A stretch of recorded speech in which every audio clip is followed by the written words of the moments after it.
Cambiar de tema, vamos a hablar de Aníbal Martínez Martínez, más conocido como el soldado israelí. Tiene un perfil criminal bastante particular, de hecho que los últimos crímenes en los que se le involucra son bastante similares, pero lo que llama la atención es que siempre deja cabos sueltos.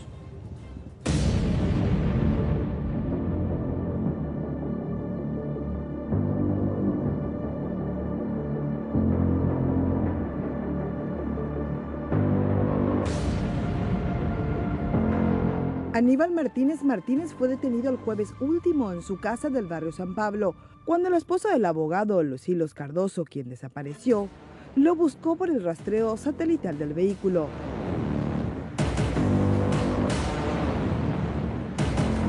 Agustín Ramón Martínez Martínez, de 56 años de edad, se mostró calmo hasta que confesó ser quien lo enterró, luego que supuestos narcotraficantes le encomendaran buscarlo y luego lo obligaron a quemar su cuerpo.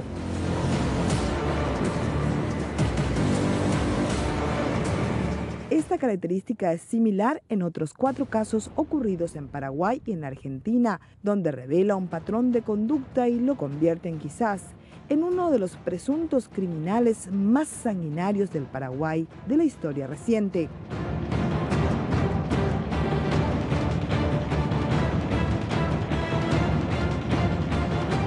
A Martínez se lo conoce como soldado israelí, atribuido a una historia de ficción creada supuestamente por él, que combatió como mercenario en la Guerra del Golfo en 1991.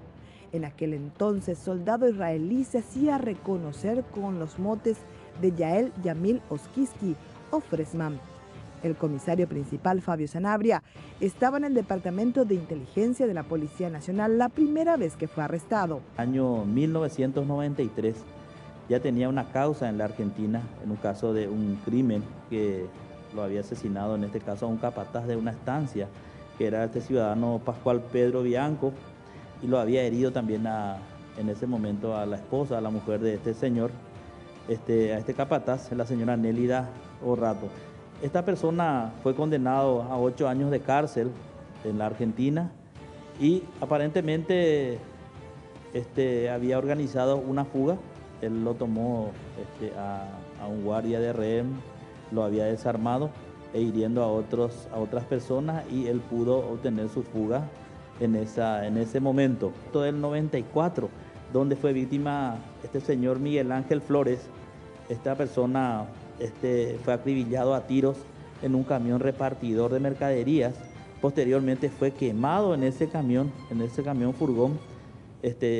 Pasó como si fuese un accidente. Había un transeúnte, una persona que pasó en el lugar, en las inmediaciones donde estaba en llamas dicho camión, y llega hasta el lugar y aparentemente buscó auxiliar a esta persona, pero ya estaba sin signos de vida, y también ese mismo modo operandi que él está realizando en estos últimos tiempos. No se pudo comprobar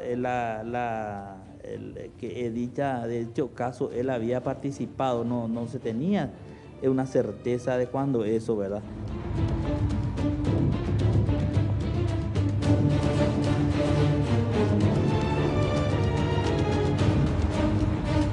Entonces aparece un segundo caso que ocurre en la ciudad de Cajapucú, donde resulta víctima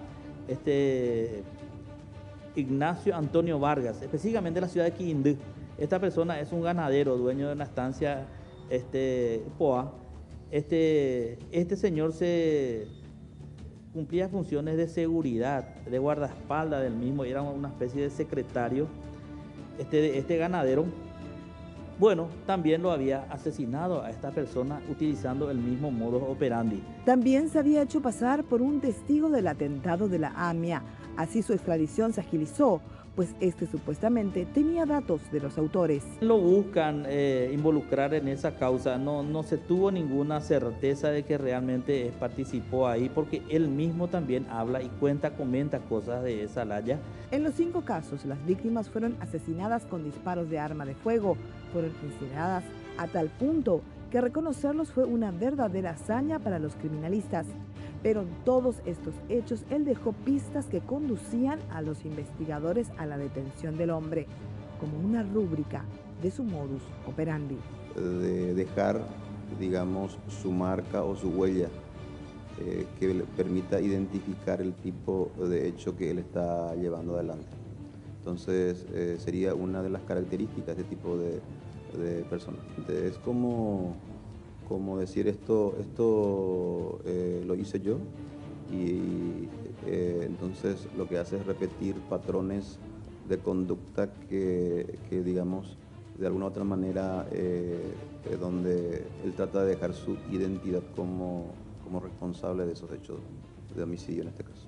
Como si su crimen o el placer de cometerlo se completara al ser descubierto, a tal punto que en su casa tenía los documentos del abogado asesinado ya como una pista. Deja evidencias, pero deja también en una nube como para que no se pueda confirmar. Evidentemente que son personas generalmente con perfil, digamos, de una persona inteligente, capaz de poder realizar un crimen de una forma compleja y no simple, pero no obstante los patrones que se repiten en los diferentes hechos generalmente nos indican, digamos, demuestra una conducta única. De alguna otra manera él siente la satisfacción, o sea, las personas con estas características sienten la satisfacción de haber llevado adelante un hecho de esta naturaleza que al final él quiere que se sepa que él fue, y que, digamos, es una satisfacción personal que la persona siente. La suerte de Hannibal Lecter paraguayo. Y yo no quisiera en este momento siempre se habla de la presunción de inocencia, ¿no? Por las características que tenemos, podríamos hablar de una persona probablemente de ese tipo de psicopatía. El soldado israelí siempre se mantuvo en la misma zona. Al ser oriundo de Misiones, su radio de acción siempre estaba entre Caapucú, Paraguarí y ahora Yaguarón. Ya en la Penitenciaría Nacional conoce a una abogada con quien contrae nupcias.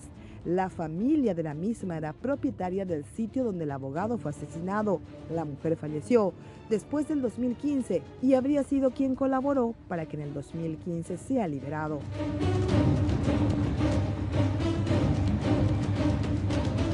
Agustín Martínez no cuenta con recursos económicos y aparentemente en este caso no existe mandante del homicidio de Cardoso. No obstante, se tomó el trabajo de hacer una tarea de inteligencia para contactar al hombre. Ahora se analiza si tras años de silencio, un instinto lo motivara supuestamente a cometer otro crimen. Lo que está en manos de la fiscal Sonia Pereira, el de llegar a las evidencias necesarias que lo condenen a la pena máxima. Por ahora su perfil criminal lo sitúa como un presunto criminal en serie, calculador y meticuloso, casi como el legendario personaje de ficción, Hannibal Lecter. Coincidencias, tal vez el nombre.